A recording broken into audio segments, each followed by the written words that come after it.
Yan guys, so titingin kami dito. Present number ako. Ate, usog ka nga.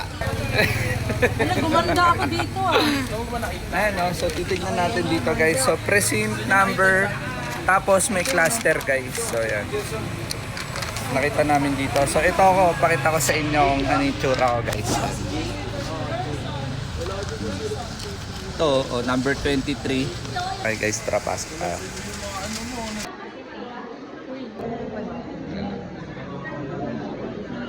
Thank you. Ayun guys, so tapos na kami pumoto.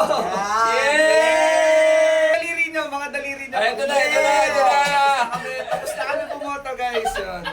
Guys, boto na rin kayo. May kanya-kanya tayong desisyon. So quiet lang kami kung sino mga binoto namin. Yun lang guys. Ingat kayo and God bless. Bye-bye. Yes. Yay!